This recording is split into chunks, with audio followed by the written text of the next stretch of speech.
Welcome to Sony Pictures Animation. From Inglewood to Hollywood, can you show us where Goat came to life? I think I can. Let's do it. Let's make it happen. So Tyree, when you're walking these halls filled with art from legendary films like The Spider-Verse, what goes through your mind knowing that your film now lives in this lineage? Man, I'm super excited. Like Spider-Verse kind of set the tone for a new way of making animated films with a new fresh look, felt very modern, contemporary. And Goat feels that same way. So when Spider-Verse came out, it kind of shook the industry, kind of put people on notice that Sony is here and they're making different kinds of films. I think Goat kind of fits in that lineage quite well, you know, to being original and making like original stuff that you really haven't seen before. That's exciting. And you have, at present, the #1 movie in America. When you're hooping and drawing as a kid in Inglewood, how attainable did all this feel to you? It didn't. It felt unattainable, actually. But I always tell people, like I grew up on Manchester and Fifth Avenue. If you look north, you're sitting at that corner of Manchester, Fifth Avenue, you see the Hollywood sign. And I always ask my mother, it's like, if we live in Inglewood, what is Hollywood? And she's like, that's where movies are made. I'm like, wow, that's what I want to do. You think I could do it? She said, yeah. So here I am today, X amount of years later, but making it happen. Dream come true. Want to show us the room where it really happened? Yeah, let's go. Dope. Okay. Welcome to our story room. Very cool. It's where the magic happens. And see, we got a few things on the wall. We got some viz dev artwork of all the worlds, some branding, earlier posters. Inspiring. I know you mentor young animators, so do you mind giving us a quick lesson and show us how you draw the character from your film? Yeah, you up for it? I think so. Okay. All right, I'll try not to embarrass myself. Sure, I got you. We're Thanks. gonna make this happen. He's got a cool, calm demeanor, and it's gonna help me. Okay, right on. Where do you start? Is it the silhouette? Is it the eyes? Is it like an attitude? Well, today, it depends on how I feel, but today I generally just start off with the construction because we're just trying to understand what Will looks like. But generally, if I'm telling the story, truly telling the story, like if I'm storyboarding or trying to communicate an emotion, then yeah, I might start off with the whole pose. A silhouette can tell you a lot, like in pantomime. So yeah, that's generally where I start. And your main character, Will, is an undersized goat in a game full of big animals. Was there a time in your life where you felt like an underdog? Oh, I mean, so many times. I mean, even making this movie, I felt like an underdog. Like making an original animated film is a huge undertaking, and obviously telling an original story, you know, takes a lot of convincing and a lot of reworking.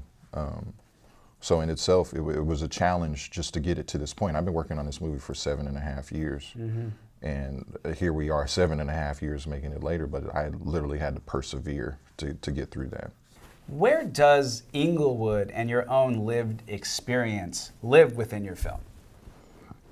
I don't know if you know, but Inglewood still to this day is called the City of Champions, even though they haven't won a championship since the Lakers were last there. Yeah. In the Forum. At the Great Western Forum. So that story of still feeling like a champion, even though a championship doesn't live there, is kind of in our DNA. We're still underdogs in that aspect, but we still wear that championship with pride. Like we still feel like we still hold the crown, so to speak. But also, I mean, just coming from a neighborhood where I could have easily been a statistic. Yeah. I have a lot of friends, you know, dead, jail, early parenthood, you name it. Things that could have happened to me that didn't because I chose a way out, and art was my way out. I've also read that your film is a love letter to your mom. Where is she in all this? I mean, our moms, I grew up in a single parent household, much like Will did. And my mother inspired me to dream big. I remember there was a time where there was really no examples of people that looked like me doing what I wanted to do. Yeah. but she instilled that confidence in me, kind of gave me the permission to be great by saying you can do anything that you want to do. And I'm doing it. So that little weird black kid in Inglewood, California, drawn on his living room floor, kicking his feet up, just dreaming about things. I'm here right now with you in this studio drawing these pictures. Like it's an amazing journey. Life's a trip. I know it's important to you to have co-ed teams. Why? It started with the fact that we're in an all animal world, and that's just indicative of the animal world, where females and males are both equally physically yoked. Yeah. And the other thing was, it's more contemporary. We haven't seen a film where you had a older female mentor with a young male mentee. That just felt contemporary, modern storytelling. And then plus with the explosion of the WNBA over the past couple of years, I mean, like I said, we've been working on this thing for 7.5 years, but to be on time with the women's explosion, incredible futuristic thinking. We all know Stephen Curry as an NBA icon. You know him as a collaborator and the producer of your film. What's that guy like? Steph has incredible humility for somebody that is so great. But to use his own words, he's coachable. And you see why he's a high-level professional. And what that word means to us as filmmakers is when he came in to record his character Lenny in the film, he submitted to the voiceover process. Like, he stepped into the booth, he said, I'm yours, for these few hours.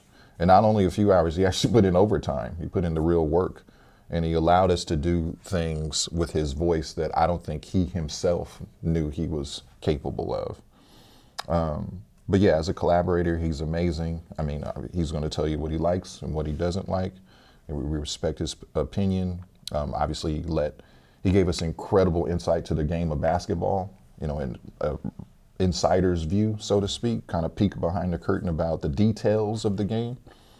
And we just tried to stay true to all of that. But yeah, Steph's super cool. I'm glad to be on a first name basis. I'm going to put you on the spot here. Who is your NBA GOAT? I'll give you two answers. MJ for yesteryear, but I mean really all time. But the current GOAT is Steph Curry. Like, I mean, this guy changed the game. There was naysayers once upon a time, the elder statesmen, you can't win playing small ball. Like, no, come on. Here we are 4 championships later, winning with small ball. I'm from the Bay Area. I love Steph. He knows that.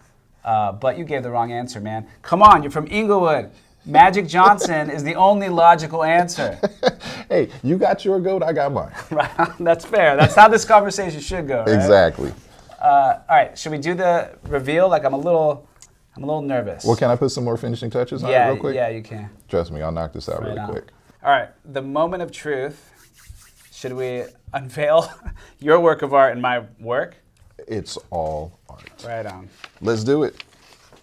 He did that in the blink of an eye while I'm asking him questions about his life. That's very difficult. Keep that in mind, by the way. Like, that's why this turned out like this. But it looks great. You got me here. That's awesome. Thank you. That's very cool, Tyree. You did great. So when kids walk out of your film, be it young artists, young athletes, what do you hope it unlocked within them? Permission to do great things. Be inspired. Know that there's no ceiling to whatever it is that you want to do. I wouldn't be here where I am today had it not been for family, friends, early supporters telling me that I could, in fact, dream big. That's what I hope people will take from this film. Congrats. Hey. And thank you for this. Oh, thank you. Anytime. You call me. You text me, and we'll do another lesson. Can I have yours? Totally. I'll put my name on it and just pretend it's mine. I better not see that on eBay.